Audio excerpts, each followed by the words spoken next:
Hello everyone, आप सभी का स्वागत है हमारे यूट्यूब चैनल किदवाई सर में। मैं आपका टीचर मोहम्मद अली किदवाई। आज आपको मैथ का चैप्टर मेंस्ट्रुएशन पढ़ाऊंगा।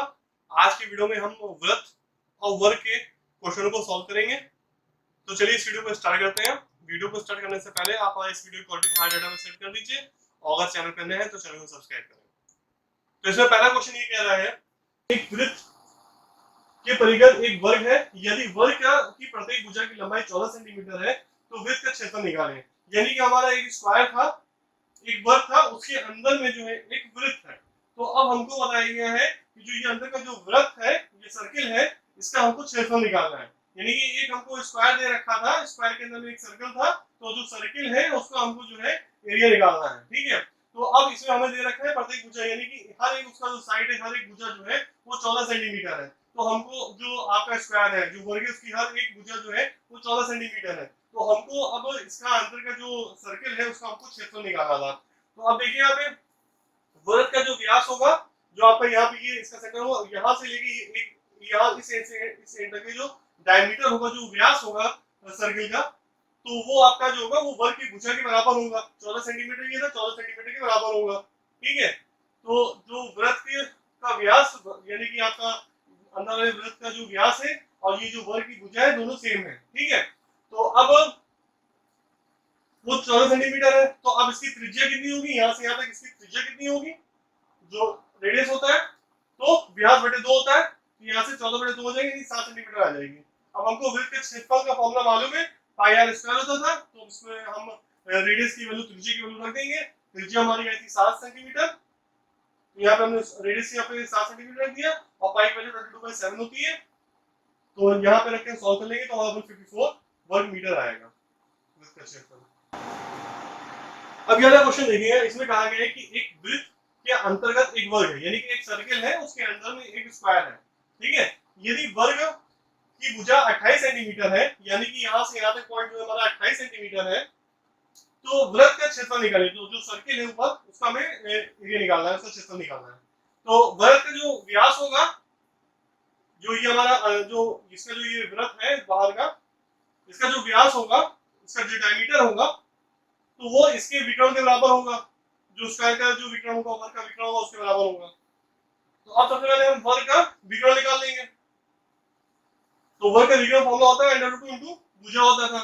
तो भुजा 28 थी, यहाँ पे हमने रख के वर्ग का विकर्ण निकाल लिया। तो अब जो वर्ग का विकर्ण है वो वृत्त के व्यास के बराबर है इस कंडीशन से।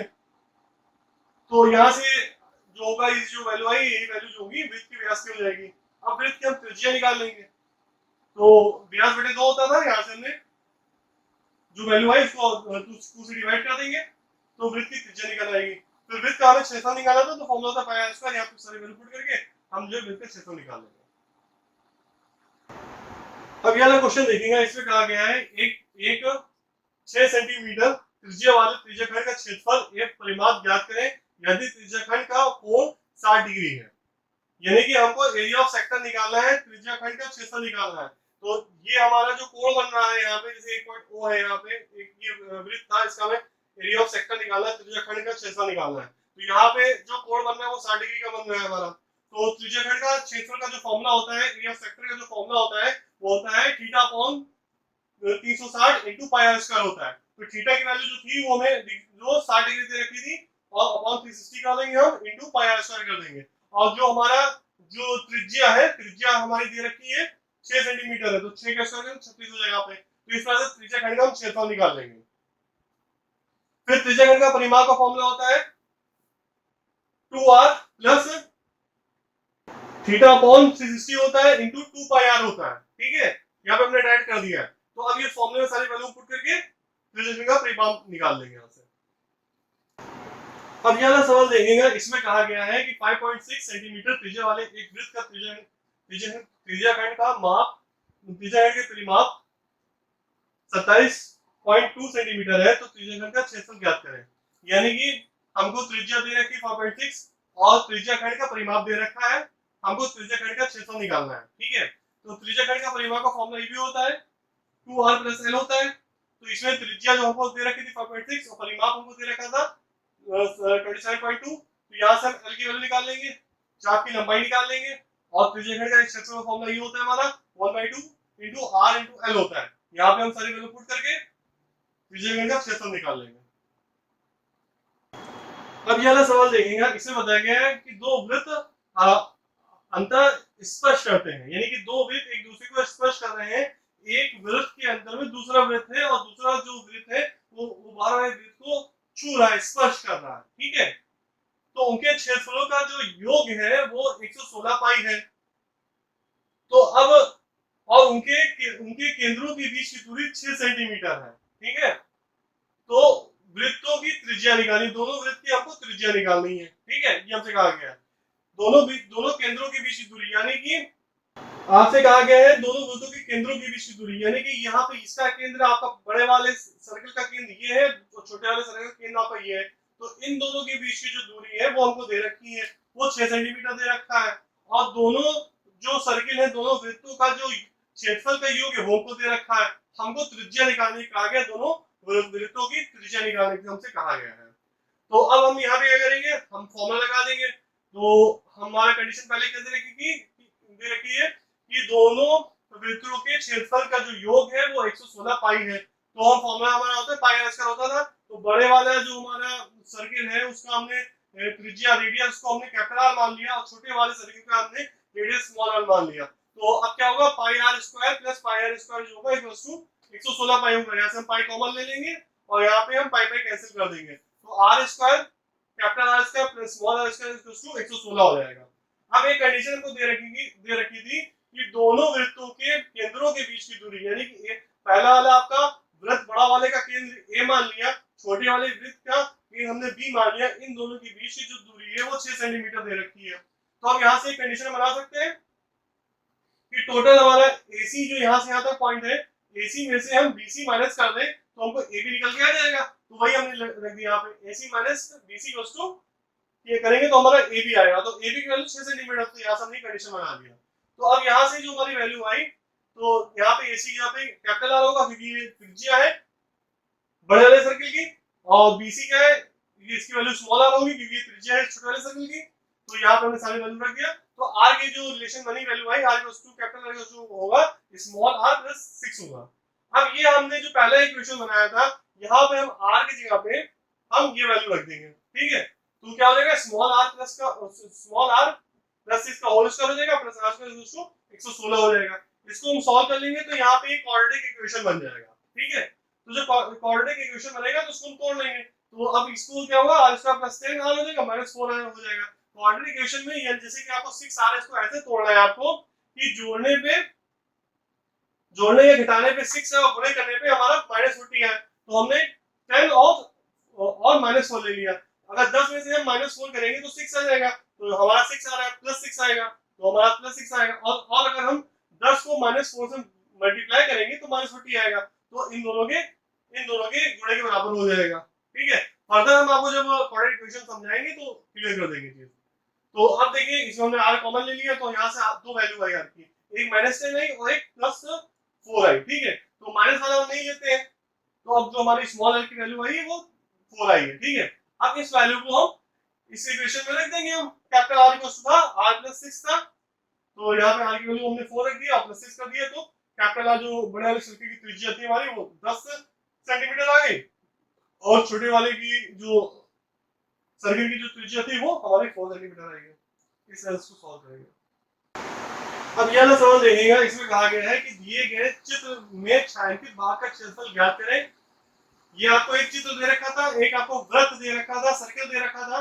इसमें आपको जो शेडेड पोर्शन है उसका आपको एरिया निकालना है, ठीक है। तो अब देखिएगा कि जो चीज हमें दे रखी है, हमको क्या दे रखा है, हमको एक ये साइड दे रखी है, PR दे रखा है 24 सेंटीमीटर।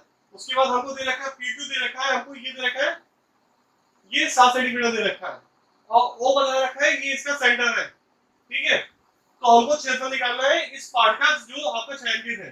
अब एक चीज ये देखिएगा, ये सर्कल है तो यहाँ से इसको इस पॉइंट से इस पॉइंट में इसको बांट दिया, तो ये सेमी सर्कल में हो गया, जिसे कहते हैं अर्धवृत्त, यानी कि सेमी सर्कल है। आधा सेमी सर्कल ये है और आधा सेमी सर्कल नीचे वाला है, ठीक है। तो जब ये सेमी सर्कल हुआ तो इसका जो एंगल यहाँ पे कोण बनेगा ये 90 डिग्री का बनेगा, ठीक है। तो ये 90 डिग्री का जो एंगल बनेगा यहाँ पे, जो एंगल आर पी क्यू होगा वो 90 डिग्री का होगा जो यहाँ पे बनेगा। तो हमें आपको बताया था कि जो 90 डिग्री के अपोजिट का जो साइड होता है ये अब आपका एक त्रिभुज बन गया। पी आर पी क्यू आप कह दिए एक ये आपका त्रिभुज बन गया।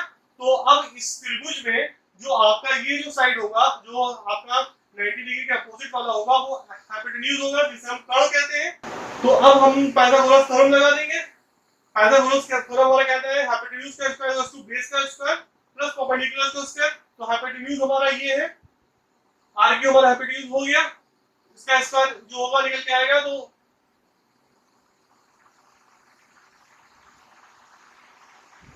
ये आर क्यू की वैल्यू थी, स्क्वायर की जब हटाएंगे तो अंडर रूट में आ जाएगा।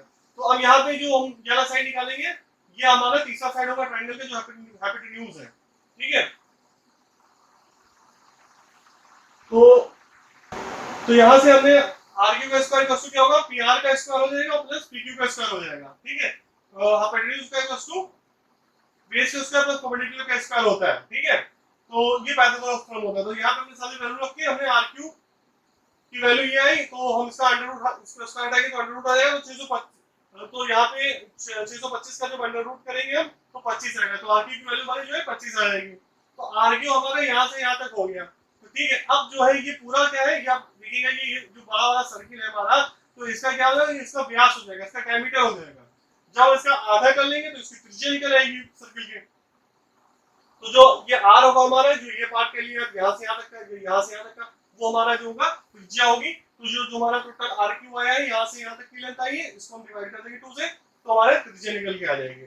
अब हमें छायांकित भाग का क्षेत्रफल निकालना था। तो अब यहाँ पे ये देखिएगा, ये एक आपका समित सर्किल बन रहा है, अर्धवृत्त बन रहा है। तो अब अर्धवृत्त में से हम त्रिभुज निकाल दें तो हमारा ये जो है ये एरिया निकल के आ जाएगा। हम अर्धवृत्त के क्षेत्रफल से त्रिभुज का क्षेत्रफल निकाल लेंगे तो हमारा जो शेडेड वाला पोर्शन है उसका हम एरिया निकाल लेंगे। तो हमने वही चीज किया कि अर्धवृत्त के क्षेत्रफल से हमने त्रिभुज आरपीक्यू का क्षेत्रफल निकाल दिया। अब फॉर्मूला लगा दिए। अर्धवृत्त के क्षेत्रफल का फॉर्मूला होता है 1/2 पाई स्क्वायर होता है, और इसका फॉर्मूला होता है माइनस कर लेंगे, त्रिभुज का फॉर्मूला होता है 1/2 इनटू आधा इनटू ऊंचाई होता है। यहाँ पे हम सारे वैल्यू पुट कर देंगे। आर जो हमारा आया है 25/2 आया है, इसकी आधार क्या थी, इसकी आधार हमारी वाली साइड होगी, पीआर वाली होगी, वो 24 है, और ऊंचाई क्या होगी अभी ये होगी, पीक्यू होगी 7 है। तो यहाँ से हम वैल्यू सारी निकाल लेंगे तो हमारा जो छायांकित भाग का जो क्षेत्रफल होगा वो 161.54 जो होगा 1 सेंटीमीटर आएगा। इसको नोट कर लीजिएगा। Thank you for watching this video. आप हमारे चैनल को सब्सक्राइब करें जिससे आपको आने वाली वीडियो मिलते रहे। Thank you for watching this video.